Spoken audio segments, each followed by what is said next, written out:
Bueno, y vamos a conversar con nuestro invitado. Está con nosotros Alberto Adriancén, que es parlamentario andino, a propósito de una iniciativa importante que busca facilitar la residencia de extranjeros en el país. Pero Alberto Adriancén es además un analista político, así que luego le vamos a preguntar también sobre estos temas que estábamos comentando sobre Marta Chávez y otros. Muchas gracias por estar con nosotros. No, buenos días a ustedes, muchas gracias por la invitación. ¿Cuál es la situación que ha generado esta iniciativa legislativa? ¿Por qué es importante? Bueno, porque la norma que rige a los extranjeros data de hace ya casi 20 años, más de 20 años, ¿no? Y está, en palabras del director de la Superintendencia de Migraciones, obsoleta. Te pongo un caso, ¿no? O sea, el artículo 28 de dicha ley no permitiría que los ciegos o sordomudos puedan entrar al país si no vienen acompañados de una persona, violando los tratados internacionales firmados por el Perú, que les permite a la gente discapacitada que se le den todas las facilidades. Y eso está pasando ahora. No necesariamente pasa, pero digo que es una ley, teóricamente tú le puedes impedir el ingreso al país. Además hay una escala de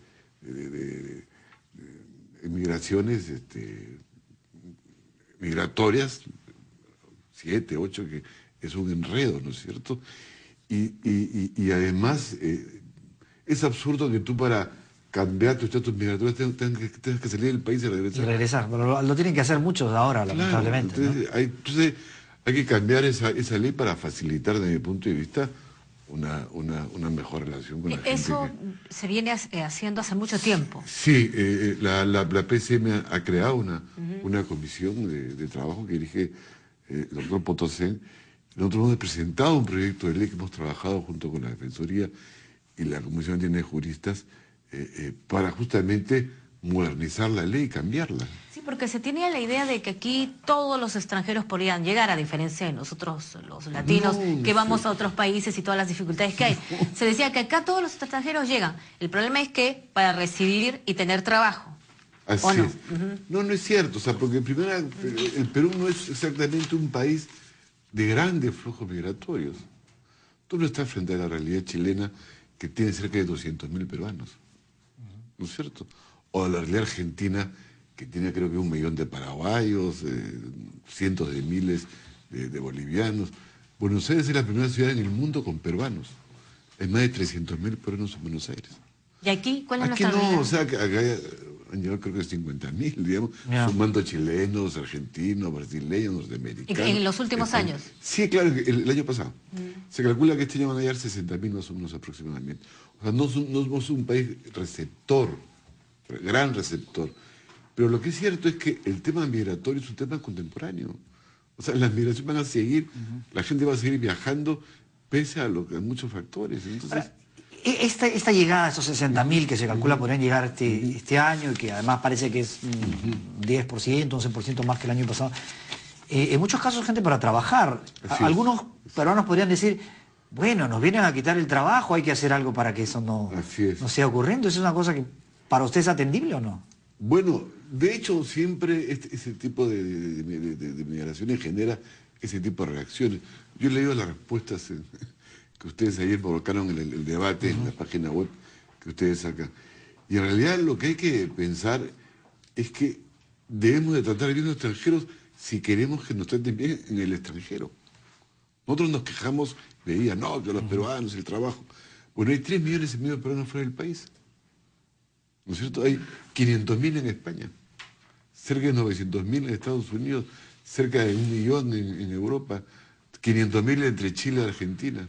Entonces, me parece que hay que justamente abrir un poco la mente, y además yo creo que efectivamente hay que regularizar esta situación. Hay que abrir la mente, pero lo que se ha conocido en los últimos años es la crítica que aquí nosotros tratamos bien a todos los extranjeros, tienen facilidades para trabajo, e incluso le pagan más que los propios peruanos, mientras que los peruanos, a nuestros connacionales, son maltratados en Chile, son maltratados a veces en Argentina, hay un trato de discriminación. Yo creo que hay yo creo que nuestra visión sobre los migrantes debe cambiar.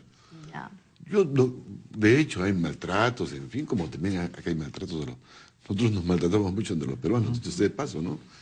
Pero en realidad hay países que, en mi opinión, en el caso de Argentina, por ejemplo, los peruanos reciben los bonos del Estado, familiares, todo lo que es políticas sociales, ayuda en vivienda. O sea, no quiero defender y decir que los peruanos que viven están bien, el mejor de los mundos, no es cierto. Yo he ido a las villas en Buenos Aires. Muchos hacen labores domésticas, ¿no? En Chile, básicamente, o sea, ahora el flujo migratorio se dirige sobre todo a América del Sur. O sea, yo creo que de algún tiempo América del Sur va a ser el principal espacio para los peruanos. Va a superar a Estados Unidos y a Europa, más aún en un momento de crisis, y específicamente países como Argentina, Chile y Venezuela, ¿no? Entonces, que es una vieja migración la venezolana. Entonces, pero sí creo que debemos, en mi opinión, regularizar, o sea, regularizar las cosas para justamente evitar lo que usted señala, que ganen más. Se requiere fijar porcentaje de participación de los extranjeros en distintas ramas, porque también necesitamos técnicos. No tenemos. No tenemos técnicos. Eso es cierto. Entonces, acá hay un problema que no es culpa del extranjero, es culpa nuestra. Que no tengamos técnicos, buenos gerentes. Recién estamos teniendo un poco una discusión sobre la necesidad de carreras técnicas, que en este país no existe el concepto de técnico, ¿no? No es como en España, que tú cuando llegas a tercera media, o escoges una carrera técnica o escoges una carrera profesional liberal, digamos, ¿no? Claro. Entonces, aquí todos queremos tener título profesional, sí, claro, universitario, ¿no? Claro. Todos. Entonces, y es un error desde mi punto de vista, y eso tiene que ser más o menos discutido y diseñado en las sociedades. No podemos tener, pues, 500.000 abogados, 300.000 no sé qué cosa, y no tener soldadores. Como no hay técnicos acá, se contrata a extranjeros. Una parte, y de hecho, yo creo que la crisis europea está generando, pues, un flujo migratorio de españoles hacia el Perú, ¿no? ¿Están viniendo españoles? Claro, bastante, sí, claro. ¿Españoles están viniendo? Básicamente vienen chilenos, españoles, argentinos, ¿no es cierto? Pero... Y además yo creo que es bueno el contacto con otras personas de otras nacionalidades. Y cuando se casan con peruanas, con peruanos, ¿cuál es el trato que reciben? Depende, pues, o sea, depende. A veces los maltratan. No, yo no me refiero a la pareja, me refiero al trato que hay acá. No me sus refiero derechos. a si nos maltratan o no. Depende de cada caso. Este caso, este señor Cristian Alba Usuriaga, ¿no es cierto? Él es peruano, que tiene una esposa dominicana, digamos, que primero él regresa al Perú, viviendo en República Dominicana. Su novia en ese momento, Jersey de los Santos, pide una visa para venir al Perú, no se la dan, además se venía a casar. Le dicen allá, bueno, mejor cásese en República Dominicana, y si no hay problema. Va a República Dominicana, se casa, el señor se regresa al Perú, quiere traer a su esposa y no le dan la visa. Entonces depende, o sea, fíjate, la cosa es tan enredada que cuando nosotros discutimos el estatuto de lo que se llama la ciudadanía de Mercosur, que es una visa que han firmado todos los países de América del Sur, que te permite estar 2 años, tú entras a un país y dices, yo quiero acceder a la visa de Mercosur, que es un tratado, digamos, la ciudadanía de Mercosur. Discutimos en ese momento con la IGMIN, con la Cancillería, el reglamento. Entonces el reglamento decía, tú para acceder a la visa de Mercosur requieres ser irregular. Y si tú eres el tratado, no te piden que seas irregular, además, ¿para qué te piden que seas irregular? Entonces, hay un enredo que el propio director de la dependencia reconoce, o sea, Edgar Raimundo, en una reunión que tuvimos organizada por la Cancillería de la OIM, reconoció muy autocríticamente que es un desorden, que además fue de corrupción.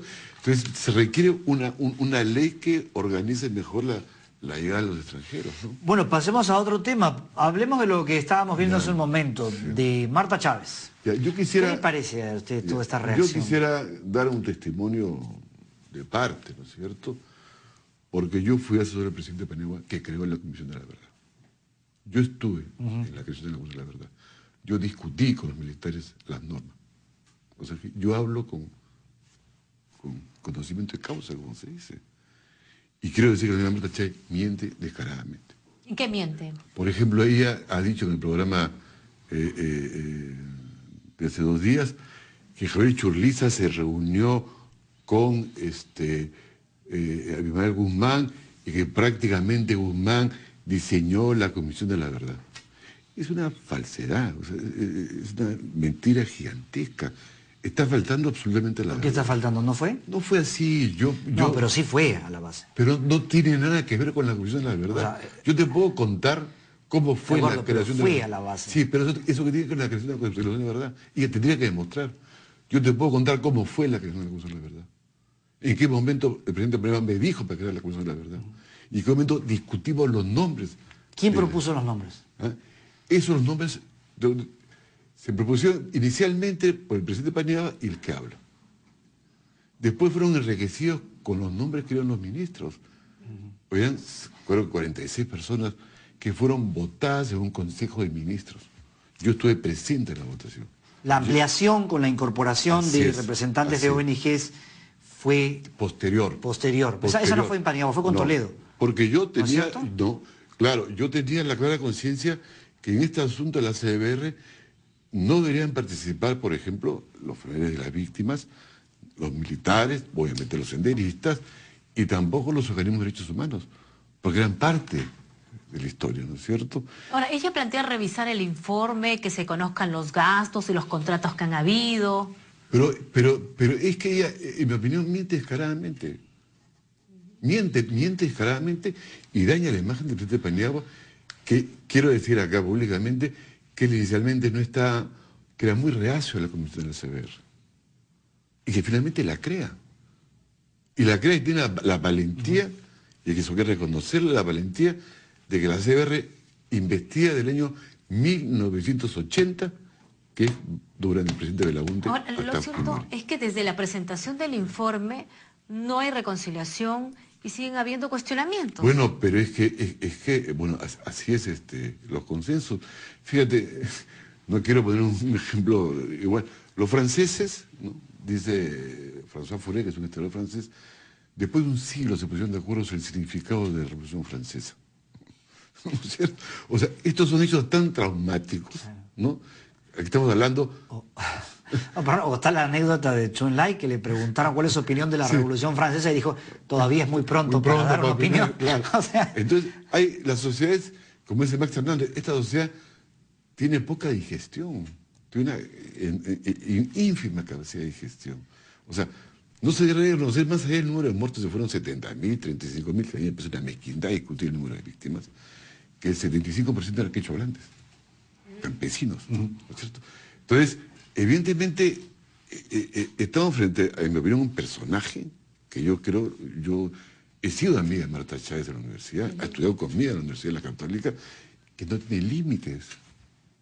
No tiene límites, en mi opinión, morales al momento de difamar a las personas. Ahora, no les puede decir claro señales que es una adúltera, pues, ¿no es cierto?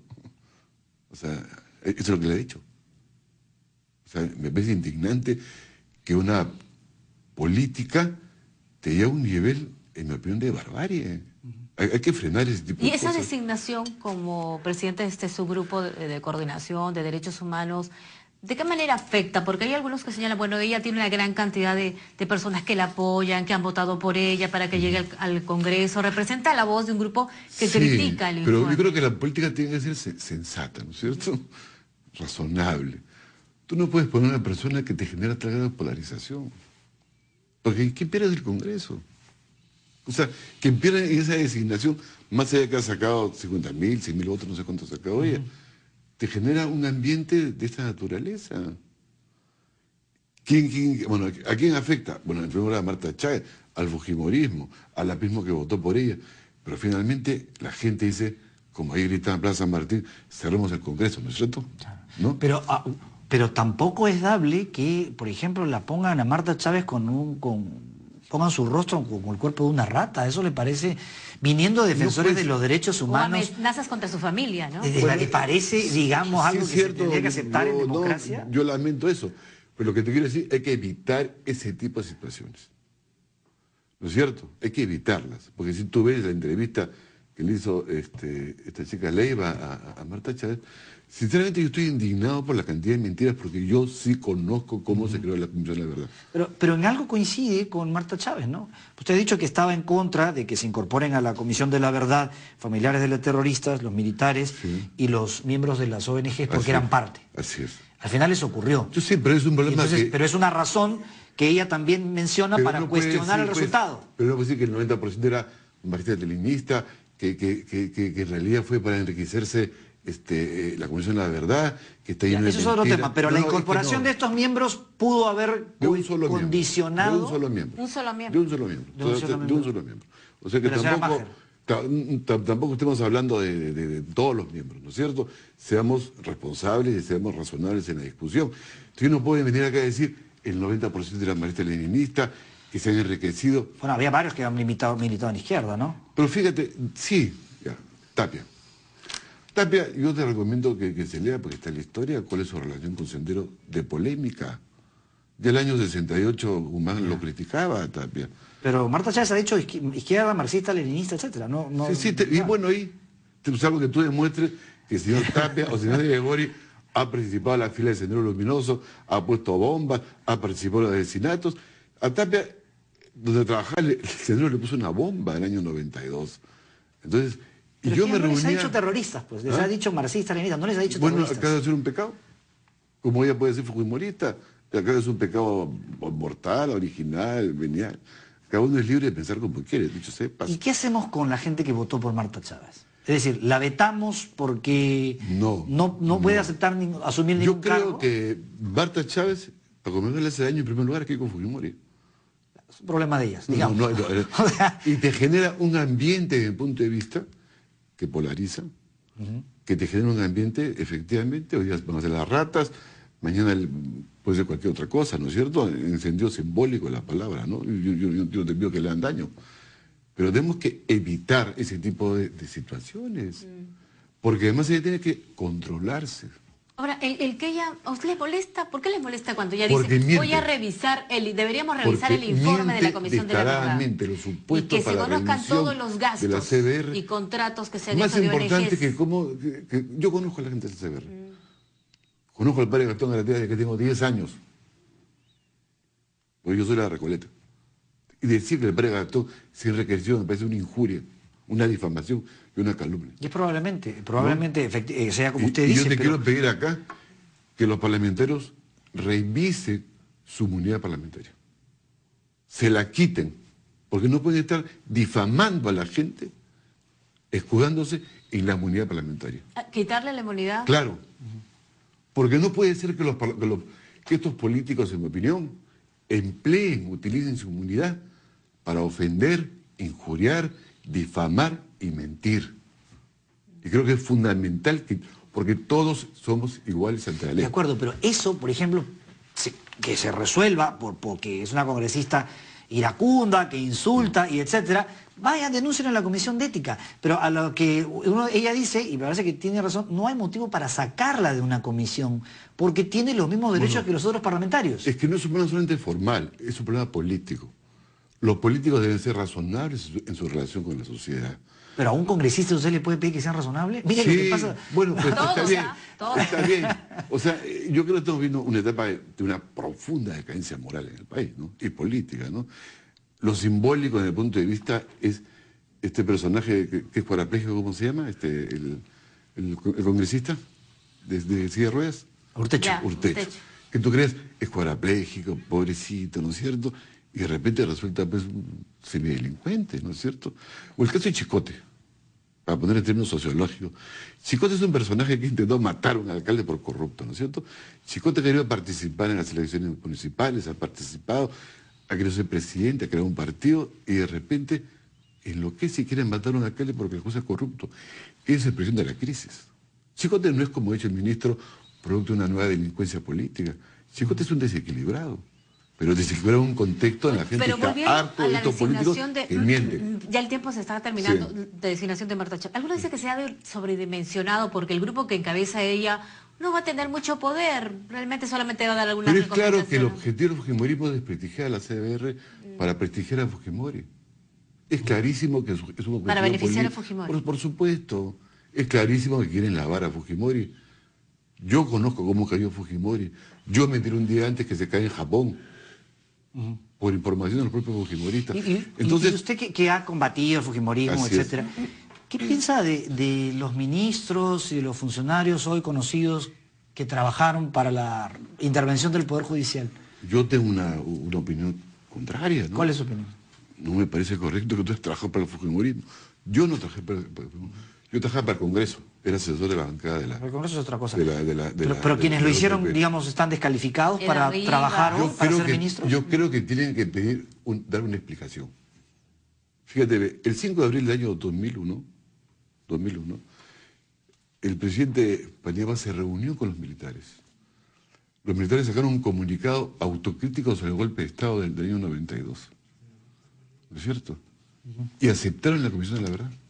Lee ese comunicado del 5 de abril del 2001. ¿Y los ministros, por ejemplo, tendrían también que hacer un Yo mea creo culpa? que todas las personas que participaron en ese nivel deben dar explicaciones. ¿Un mea culpa o explicación? No, una autocrítica, sí, pues claro. ¿Usted no sabía de estos antecedentes de que habían trabajado para, Sí, claro para que el Poder sabía, Judicial? claro que sabía.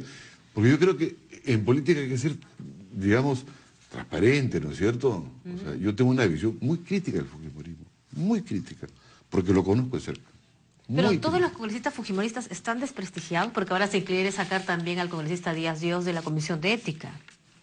Me parece bien, porque pues yo soy de la opinión que lo que debió haber el año 2001, en la transición, fue un pacto antifujimorista. Pero quizás nos volvemos jacobinos, es decir... Es que en momento, es como en Italia, pues, ¿no es cierto? La democracia italiana se basó en un pacto antifascista. Más allá que hoy día está en crisis. Es una discusión política, hay que darla. Porque hemos permitido, ¿no es cierto?, que en esta sociedad comienzan a aparecer nuevamente los Carlos Boloña, que sacaron decretos legislativos amparándose en la dictadura, que hombres que participaron en negociados sean prohombres de la patria. Es decir, no hay... Pero también hay muchos absueltos, mucha gente a la que no le probaron nada. Seguramente. Entonces, los condenamos a los y además algunos que han sido elegidos. Yo creo que... ¿Qué le pasó con el exministro Camel, por ejemplo? Lo que pasó. Bueno, yo tengo una opinión muy crítica del ministro Calmet, ¿no? Muy crítica. Entonces, pero así como el ministro Calmet, hay miles de personas que están más años que ellos. ¿No es cierto? No quiero compararlos. Creo que hay que reformar profundamente un poder judicial que en mi opinión no sirve de mucho, ¿no? Entonces, muy bien. Creo que estamos en un momento de decadencia y creo que estamos en un momento de crisis política, de crisis de representación, y Marta Chávez expresa eso, desde el punto de vista de esa decadencia, esa crisis. Yo insisto que está mintiendo ante la opinión pública. Yo puedo contar, cuando ustedes me inviten, cómo fue, en qué momento. Bueno, días, vamos a horas. volver a invitarlo, a seguir conversando. ¿No? Siempre es interesante conversar con Alberto Adriancén. Muchas gracias por estar con nosotros. Muy No a amable. ustedes por Gracias. la invitación. Bien, tenemos el gran resumen de la hora aquí en RTP.